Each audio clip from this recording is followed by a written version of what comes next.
On this edition for Saturday, March 12th, the Russian invasion continues across Ukraine. Russia's invasion threatens not just Ukraine's democracy, it threatens democracy and security across Europe, and by extension, when democracy is threatened anywhere, it threatens us all. Forcing millions to seek refuge. We are working with people who came from Kyiv and they came to Lviv with nothing, really, and they need clothes, they need food. And Myanmar's year-long civil war and the efforts by its youth to return the country to civilian rule. Gen Z soldiers have their own morals and beliefs, gained during the years where our young democracy was flourishing in the country. Next on PBS NewsHour Weekend. PBS NewsHour Weekend is made possible by Sue and Edgar Wachenheim III, Bernard and Denise Schwartz, the Cheryl and Philip Milstein family, the Anderson Family Fund, the estate of Worthington Mayo Smith, Leonard and Norma Chlorfine, the Rosalind P. Walter Foundation, Koo and Patricia Ewan, committed to bridging cultural differences in our communities, Barbara Hope Zuckerberg. We try to live in the moment to not miss what's right in front of us. At Mutual of America, we believe taking care of tomorrow can help you make the most of today. Mutual of America Financial Group, retirement services and investments. For 25 years, Consumer Cellular's goal has been to provide wireless service that helps people communicate and connect. We offer a variety of no-contract plans, and our U.S.-based customer service team can help find one that fits you. To learn more, visit consumercellular.tv. Additional support has been provided by the Corporation for Public Broadcasting, a private corporation funded by the American people, and by contributions to your PBS station from viewers like you. Thank you. Good evening and thank you for joining us. Russian troops bombarded Ukrainian cities today as its weeks-long invasion met resistance and the capital city remained under Ukrainian control. On the outskirts of Kyiv, Russian shelling destroyed an ammunition center and an airfield. Ukraine's military said that Russian forces have captured the eastern outskirts of Mariupol, a southeastern seaport city of nearly 500,000 residents. The Ukrainian government also claimed that Russian artillery hit a mosque in the city center where more than 80 people were sheltering, including children.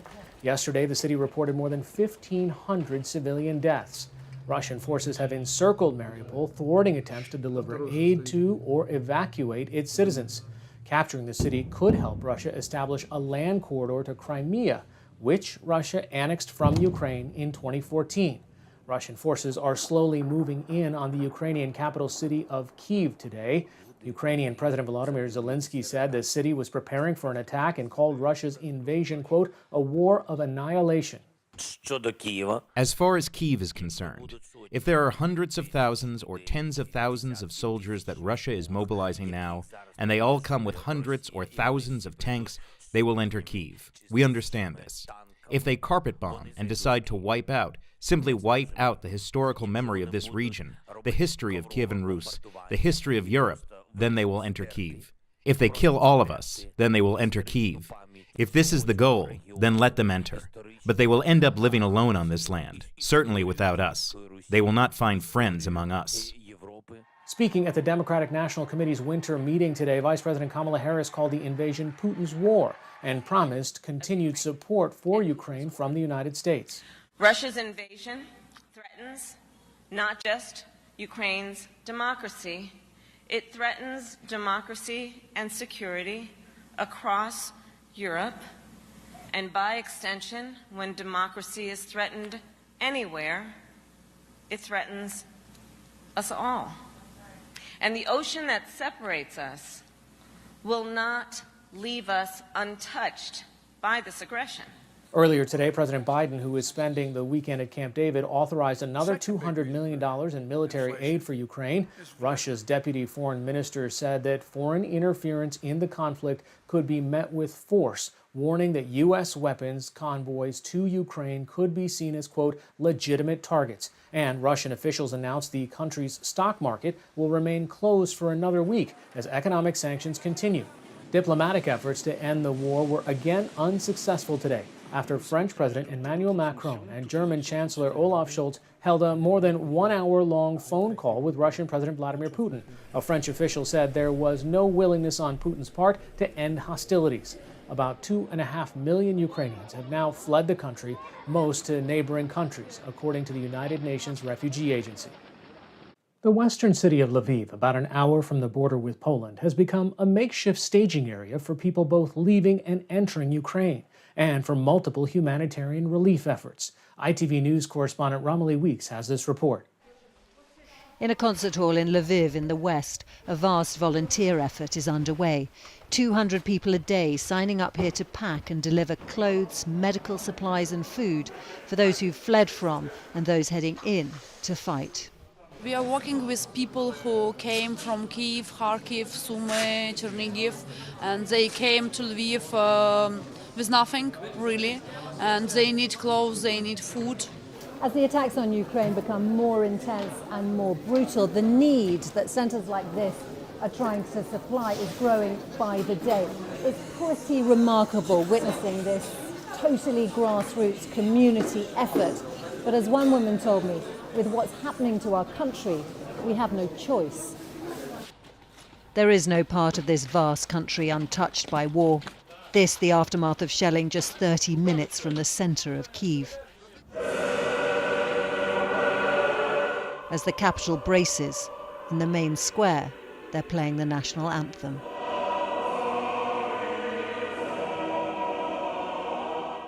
Special correspondent Jane Ferguson recently arrived in Ukraine and joined me earlier today from the city of Lviv.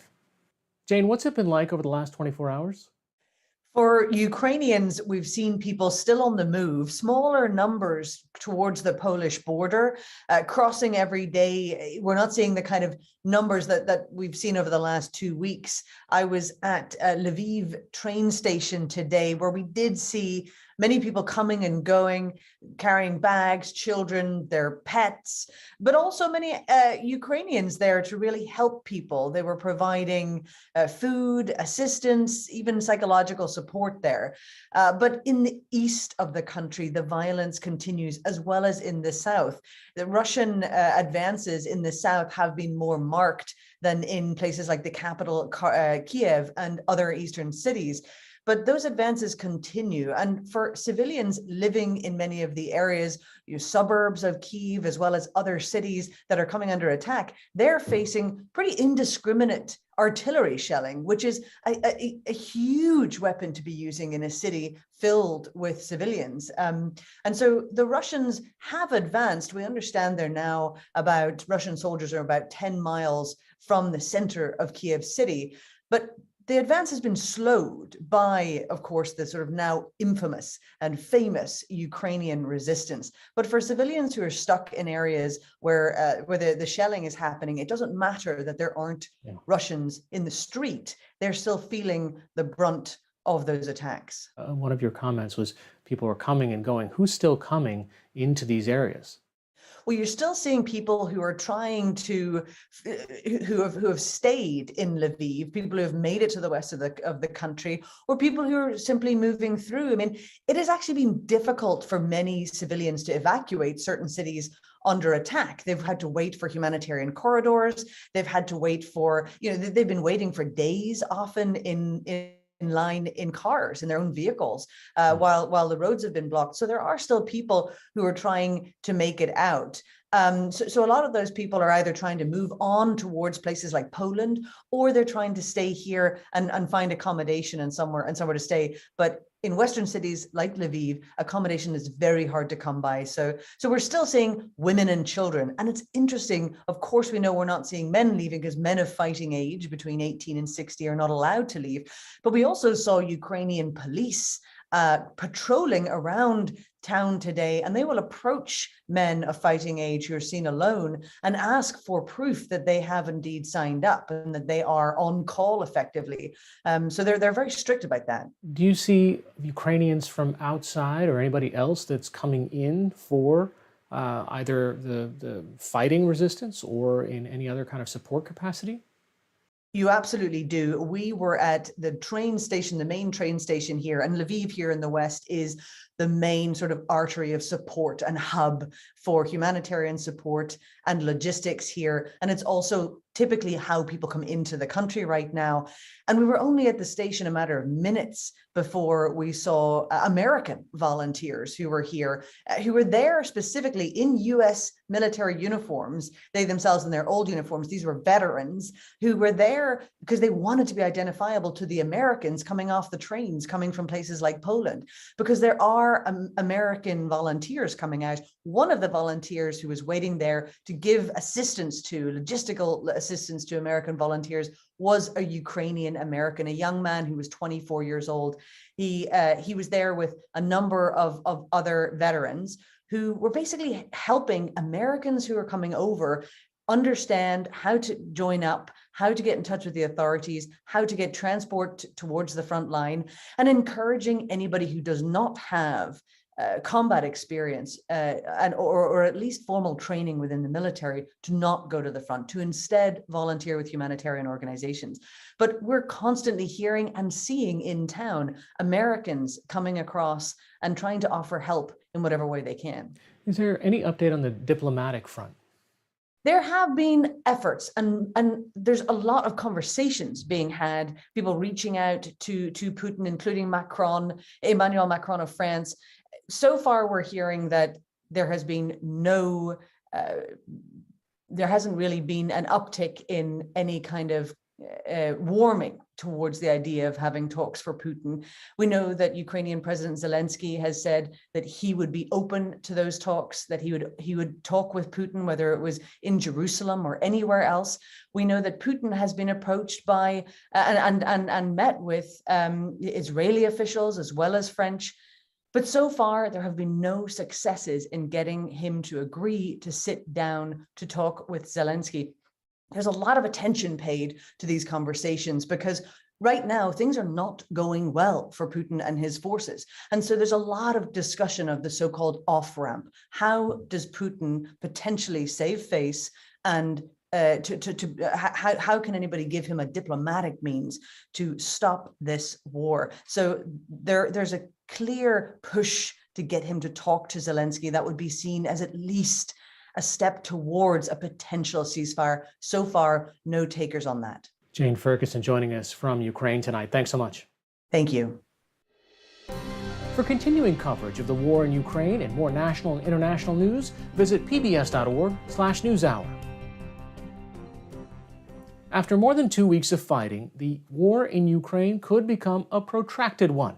In the country of Myanmar, the fight to overturn a military coup that forced the country's democratically elected leaders from power is now into its second year. But youthful resistance leaders are harnessing the power of social media in the hope of eventually returning their nation to civilian rule. NewsHour Weekend Special Correspondent Kira Kay has our story, produced with videographer Jason Maloney in association with the Bureau for International Reporting. Over the last year, Myanmar's young people have poured into the streets to oppose their country's military takeover. Some protesters were killed in the brutal response, including this young woman in her painfully optimistic T-shirt. One of the leaders of this so-called Spring Revolution was Thinzar Shunlei. The coup attempt was something that we didn't expect, but at the same time, we finally turned this challenge into an opportunity. Everybody was so determined that this gonna be the final revolution for us. We're gonna overthrow them. It felt like a last chance. Yes, the last chance, the last battle, the last bloodshed. That's why many people invested everything they have, their jobs, their life, their family, everything. Tinzar is familiar with the unpopular side of difficult issues. In 2017, the human rights activist joined a campaign to give white roses of friendship to the persecuted Rohingya Muslim minority, when many of her fellow citizens turned against them. She was a thorn in the military's side, reminding them that not everyone was free and safe in the country. So we are here in one of the streets. A few months into the protests, she learned there was an arrest warrant in her name. I know that some of my friends were already, abducted by the military. I was thinking, what would be my time? Would they come to me today or tomorrow? My family was pushing me to move out. The daughter of a military officer, at first she wanted to join the citizen militias who were taking up arms against the Myanmar military. I was in the jungle for one month. I was trained, and I was reflecting on myself. What would be my best fight? How I could contribute to the revolution, and I choose the political fight as my fight. She also made the difficult decision to flee her home country.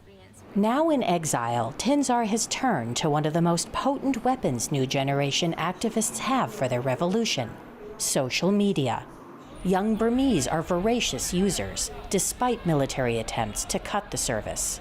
She ensures the military's atrocities stay in the news through tweets and Facebook posts collected from her sources still inside the country, and rallies the civil disobedience movement with Zoom speeches. One of her weekly broadcasts supports a new front in the war for hearts and minds in Myanmar, spreading the word of recent defectors from the country's armed forces.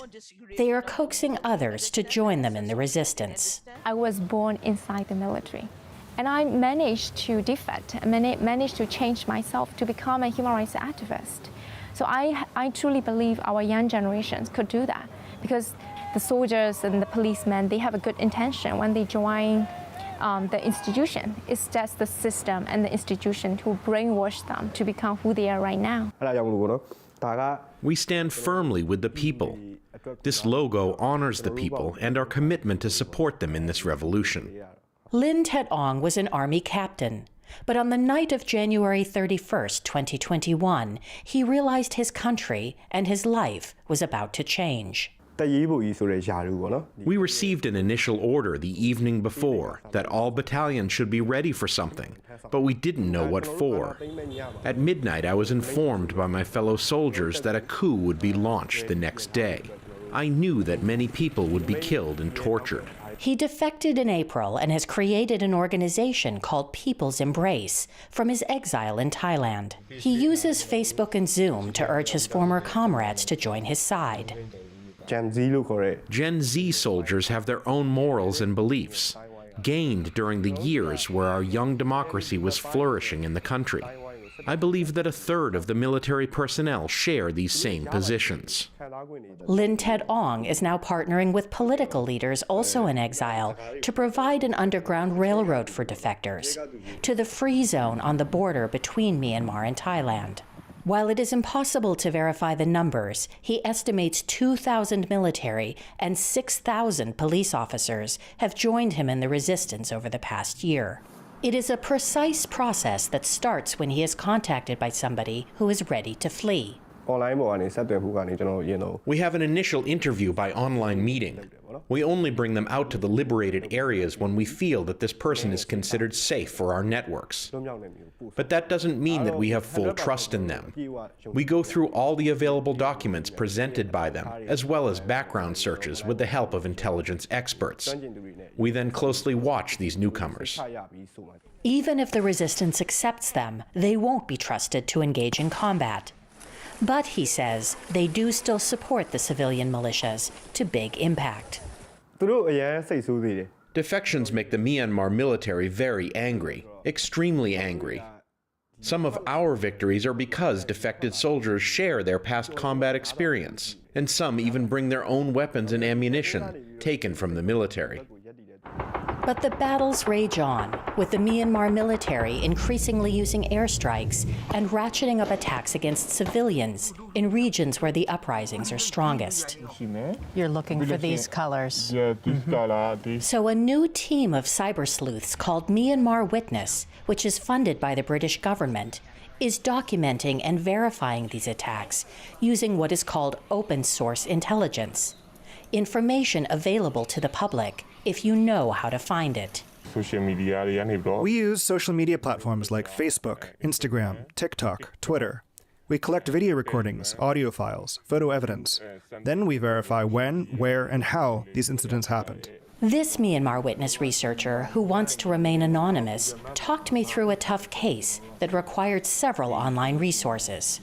It started with a Facebook post alleging that the military burned 100 homes in a small village. But there was a problem. The village didn't show up on maps. He turned to a detailed Myanmar government database and found it listed, along with the village's coordinates. Then he went to Google Maps and Bullseye, a temple from the photograph. Our researcher had the location. Now he needed independent corroboration of the attack. So he turned to NASA's fire database that indeed confirmed a blaze at the exact coordinates on December 13 at 12:37 p.m., what the initial post had alleged. So far, Myanmar Witness claims to have verified 800 attacks by the military, including the burning of humanitarian aid workers in their vehicles and the destruction of houses of worship, a formally recognized war crime. There are many victims in Myanmar, and I'm afraid that their suffering will disappear before justice can happen, and it will be in vain. So we keep all of these records of evidence with the hope and belief that one day we can bring justice to the victims.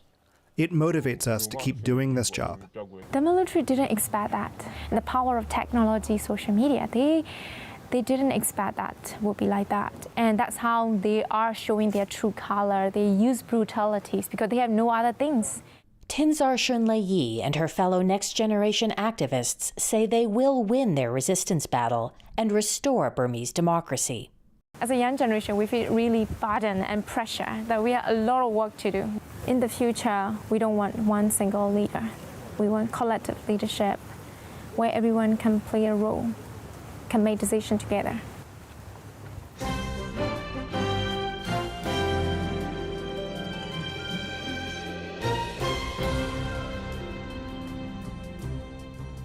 It's daylight saving time again for most of the country. If you have devices not connected to the internet, set those clocks ahead and spring forward 1 hour tomorrow morning. That's all for this edition of PBS NewsHour Weekend. For the latest news updates, visit pbs.org/newshour. I'm Hari Srinivasan. Thanks for watching. Stay healthy and have a good night.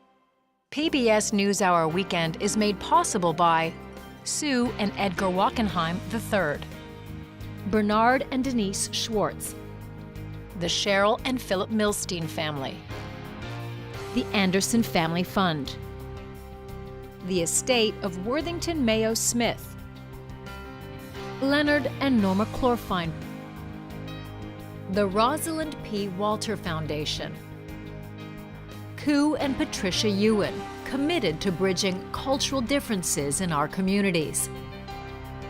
Barbara Hope Zuckerberg.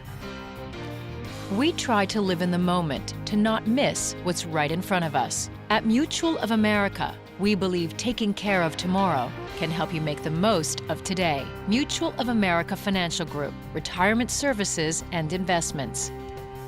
Additional support has been provided by Consumer Cellular and by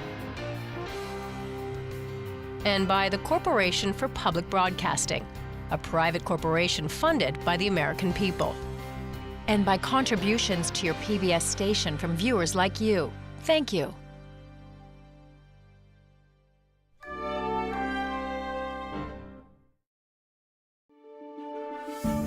You're watching PBS.